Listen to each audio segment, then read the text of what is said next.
முத்தமிட்டா மோசம் என்ன உண்டாகும்? சத்தமிட்டா நிலைமை என்னாகும்? புது வளையல அரைச்சு தொண்டையில தான் நினைச்சு மாமன் கிட்ட பேச போற மணிக்கணக்கா. தூண்டாமணி விளக்க தூண்டி விட்டு எரிய வச்சு ஓ முகத்தை பார்க்க போற நாள் கணக்கா.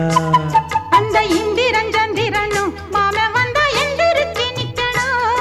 அந்த ரம்பையும் ஊர்வசியும் மயிலுக்கு தொண்டுகள் செஞ்சிடணும். நான் காத்தாகி ஊத்தாகி மாமனை தழுவி கட்டிக்கணும்.